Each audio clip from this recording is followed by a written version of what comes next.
اعوذ باللہ من الشیطان الرجیم بسم اللہ الرحمن الرحیم باب اتمام التکبیر فی الرکوع عن عمران بن حسین قال صلی مع علی رضی اللہ عنہ بالبصرة فقال ذکرنا هذا الرجل صلاة كنا نصليها مع رسول الله صلی اللہ علیہ وآلہ وسلم فذكر أنه كان يكبر كل ما رفع وكل ما وضع۔ حضرت عمران بن حسین وہ روایت کرتے ہیں کہ انہوں نے حضرت علی شیر خدا کرم اللہ وجہ الکریم کے ساتھ نماز پڑھی، یعنی حضرت علی نے نماز پڑھی اور انہوں نے ان کے پیچھے نماز پڑھی۔ جب نماز سے فارغ ہوئے تو آپ نے فرمایا، آپ سے مراد حضرت عمران بن حسین، انہوں نے فرمایا کہ انہوں نے آج ہمیں نماز پڑھا کہ حضور صلی اللہ علیہ وآلہ وسلم کے پیچھے جو نماز ہم پڑھتے تھے وہ نماز ہمیں یاد کروا دی ہے کہ حضور صلی اللہ علیہ وآلہ وسلم جب نماز پڑھاتے تھے تو حضور صلی اللہ علیہ وآلہ وسلم جب بھی اٹھتے تھے یا بیٹھتے تھے، یعنی اٹھتے وقت یا نیچے جھکتے وقت حضور ہمیشہ تکبیرات کہتے تھے، اللہ اکبر۔ ہم جب بھی ایک نماز کے ایک رکن سے دوسرے کی طرف جاتے ہیں، انتقال کرتے ہیں، منتقل ہوتے ہیں، تو ہم اللہ اکبر کہتے ہیں۔ یہ تکبیرات کا بیان ہے۔ یہاں پہ تکبیرات میں نماز کے اندر سب سے پہلی تکبیر جو ہے تکبیر تحریمہ جس کو کہتے ہیں، تکبیر تحریمہ لازم ہے۔ اس کے متعلق احادیث مبارکہ پہلے بیان ہو چکی ہیں۔ تکبیر تحریمہ اگر نہیں کہیں گے تو نماز شروع ہی نہیں ہوگی۔ تکبیر تحریمہ میں اگر غلطی آ جائے گی تو نماز آغاز نہیں ہوگا اس کا، وہ لازم ہے۔ اس کے علاوہ جو باقی تکبیرات ہیں وہ تکبیرات سنت ہیں۔ اگر ان کے اندر کمی بیشی ہو جائے، کمی بیشی سے مراد یہ ہے کہ آپ رکوع میں جا رہے تھے تو آپ نے اللہ اکبر کہنا تھا، آپ نے اللہ اکبر نہیں کہا، آپ کو یاد نہیں رہا، یہ جان بوجھ کے نہیں کہا، یا اور کوئی تکبیر آپ سجدے سے اٹھتے وقت یا کھڑے ہوتے وقت، قیام کے اندر کھڑے ہوتے وقت، ایک رکعت سے دوسری رکعت کی طرف آتے وقت آپ کوئی تکبیر بھول گئے ہیں تو اس سے نہ سجدہ سہو لازم آئے گا اور نہ ہی اس سے نماز کے اندر کوئی فرق پڑے گا۔ اس کی وجہ یہ ہے کہ پہلی تکبیر کے علاوہ باقی تمام تکبیرات جو ہیں وہ سنت ہیں۔ وہ کیا ہیں جی؟ وہ سنت ہے۔ سجدہ سہو لازم آتا ہے، واجب چھوٹ جائے یا واجب کے اندر تاخیر ہو جائے تو سجدہ سہو لازم آتا ہے۔ تو یہ ساری تکبیرات سنت ہیں، اس لیے اگر یہ چھوٹ جائیں یا ان کے اندر تاخیر ہو جائے تو سجدہ سہو لازم نہیں آئے گا۔ ہم رکوع سے کھڑے ہوتے ہیں، کبھی کبھار ایسے ہوتا ہے کہ سمیع اللہ لمن حمیدہ کہنے سے انسان رہ جاتا ہے تو انسان بھولے سے اللہ اکبر کہہ دیتا ہے۔ رکوع سے اٹھتے ہوئے اگر سمیع اللہ لمن حمیدہ نہیں کہا، اللہ اکبر کہہ دیا، یہ دونوں نہیں کہا تو پھر بھی سجدہ سہو نہیں آئے گا، کیونکہ یہ دونوں سنت ہیں۔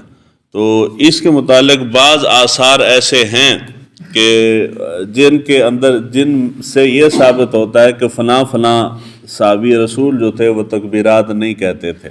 ان کا تکبیرات نہ کہنا بعض دفعہ نہیں کہتے تھے، یعنی ہم جو ہر رکن کے اندر تکبیر کہتے ہیں وہ تکبیرات نہیں کہتے تھے، کبھی کبھار۔ وہ کبھی کبھار نہ کہنا صرف وہ سمجھانے کے لیے تھا کہ یہ لازم نہیں ہے تمہارے اوپر۔ دوسرا چیز جو اہم ہے وہ نماز جنازہ کی تکبیر۔ یہ صرف نماز کی تکبیرات کا ذکر ہے کہ یہ سنت ہے، ہر تکبیر سنت نہیں ہے۔ اب یہی تکبیرات نماز جنازہ کے اندر چلے جاتے ہیں تو نماز جنازہ میں 4 تکبیریں ہوتی ہیں، ایسے ہی ہے نا جی؟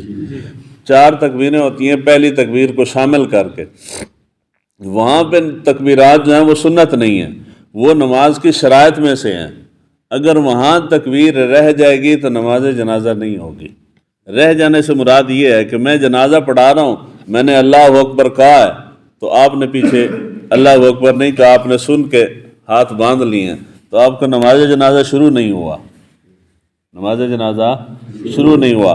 میں نے پہلی تکبیر کہی تھی، آپ نے میرے ساتھ پہلی تکبیر کہی ہے، اس کے بعد آپ نے 1 تکبیر یا 2 تکبیر یا ساری تکبیریں نہیں کہیں، آپ نے صرف سن کے تو آگے پڑھتے گئے ہیں تو آپ کی نماز جنازہ ختم ہو جائے گی۔ اگر نماز میں ایسے کرتے ہیں تو اس سے فرق نہیں پڑے گا، دونوں کی حیثیت مختلف ہے۔ نماز میں، فرض نماز کے اندر جو تکبیرات ہم پڑھ رہے ہیں، میں اللہ اکبر کہہ کے رکوع میں جاتا ہوں، آپ پیچھے اللہ اکبر نہیں کہتے تو نماز میں کوئی فرق نہیں پڑے گا۔ آپ ساری تکبیرات چھوڑ دیتے ہیں، آپ پیچھے خاموش ہو کے کھڑے رہتے ہیں۔ جس طرح میں رکوع میں جاتا ہوں، آپ تکبیر کہے بغیر رکوع میں جاتے ہیں، میں کھڑا ہوتا ہوں، آپ بغیر تکبیر کہے کھڑے ہو جاتے ہیں، آپ سوائے تکبیر تحریمہ کے کوئی تکبیر نہیں کہتے، تو آپ کی نماز پہ کوئی فرق نہیں پڑے گا۔ اگر نماز جنازہ کے اندر تکبیرات آپ اس طرح کرتے ہیں، خاموش ہو کے پیچھے کھڑے رہتے ہیں، تو نماز جنازہ نہیں ہوگی۔ حتیٰ کہ اگر ایک تکبیر بھی چھوڑ دیں، وہ جو 4 تکبیریں ان 4 میں سے ایک بھی چھوڑ دیں گے، تب بھی نماز جنازہ نہیں ہوگی، کیوں وہاں شرائط میں سے ہے، یہاں شرط نہیں ہے۔ یہ اس چیز کو لازمی ذہن میں رکھیں۔ جب نماز جنازہ میں کھڑتے ہیں تو آپ دیکھیں گے اکثر لوگ تکبیریں نہیں کہتے۔ جب تکبیر نہیں کہیں گے تو نماز جنازہ ختم ہو جائے گی۔ وہاں لازم ہے تکبیر کہنا، جس طرح کہ نماز کے لیے پہلی تکبیر کہنا لازم ہے۔ اسی طرح دوسرا اہم مسئلہ ہے تکبیر ایسے کہنا کہ اس کا معنی بدل جائے۔ یہ قرآن مجید کے لیے بھی ہے کہ قرآن مجید آپ ایسے اتنا غلط الفاظ کے ساتھ پڑھتے ہیں کہ اس کا معنی جو ہے وہ حد کفر تک چلا جاتا ہے، تو نماز نہیں ہوگی۔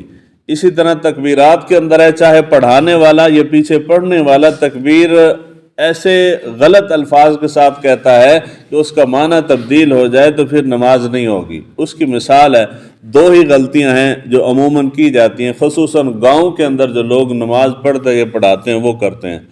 اللہ اکبر کہا ہے تو اس کے اندر 2 الف آتے ہیں، ایک اس میں اللہ کا پہلا الف ہے، اور اکبر جب کہتے ہیں تو اس کا بھی سٹارٹنگ میں الف ہے۔ ان دونوں کو اگر آپ لمبا کرتے ہیں، اللہ اکبر، اللہ کو، اللہ کے الف کو لمبا کر دیا، یہ اکبر کے الف کو آپ لمبا کر دیں، اکبر، یہ اکبر اکثر کرتے ہیں۔ آپ کسی گاؤں شاؤں کے اندر نماز پڑھے جائیں، سیدھے سادھے جو ہیں وہ بزرگ حضرات پڑھا دیتے ہیں اللہ اکبر، یہ اللہ تعالیٰ گناہ معاف کرے، اس کا معنی بہت زیادہ غلط ہے، صرف آپ کو سمجھانے کے لیے کہہ رہا ہوں۔ اللہ کہنا یا اکبر کہنا، اگر آپ پہلی تکبیر میں اس طرح کہتے ہیں تو آپ کی نماز شروع نہیں ہوگی۔ پہلی تکبیر میں اگر اس طرح کی غلطی کرتے ہیں تو نماز شروع نہیں ہوگی۔ اگر دوران نماز کوئی تکبیر اس طرح کہہ جاتے ہیں، اللہ کے الف کو لمبا کر جاتے ہیں یا اکبر کے الف کو لمبا کر جاتے ہیں، تو نماز فاسد ہو جائے گی، یعنی ختم ہو جائے گی آپ کی۔ تو یہ احتیاط کرنی چاہیے۔ ہاں، آپ نے تکبیر کو لمبا کرنا ہے تو لمبا کرنے کے لیے سمپل سی چیز ہے، جہاں پہ کھڑی مد آ جائے یا حروف مدہ ہوں ان کو آپ لمبا کر سکتے ہیں۔ اس میں اللہ میں لام کو آپ لمبا کر سکتے ہیں۔ وہاں پہ آپ دیکھیں گے نا، اللہ لکھا ہوتا ہے تو لام کے اوپر کھڑی زبر ہوتی ہے، ایسے ہی ہے نا جی، اوپر شد ہوتی ہے، شد کے اوپر کھڑی زبر ہے۔ آپ نے لمبی کرنی ہے، اللہ، لام کو کر لیں جتنا لے کے جاتے ہیں، اللہ اکبر، اللہ اکبر، اس کے علاوہ کسی شے کو لمبا نہیں کرنا۔ تو اگر یہ بڑی اہم ہے، اگر آپ کہیں آپ نماز پڑھنے کے لیے نماز کے اندر شامل ہوتے ہیں اور آگے جو امام صاحب کھڑے ہیں وہ اس طرح کی غلط تکبیر کہہ رہے ہیں، تو پھر حکم یہ ہے کہ پیچھے اس کے شروع نہ کریں، آپ پھر اپنی پڑھ لیں، کیونکہ وہ امام صاحب کی خود بھی نہیں ہوئے تو جو پیچھے کھڑے ہیں ان کی بھی نمازیں ضائع ہو جائیں گی۔ اللہ تعالیٰ ہمیں دین کو سیکھنے سمجھنے کی توفیق عطا فرمائے۔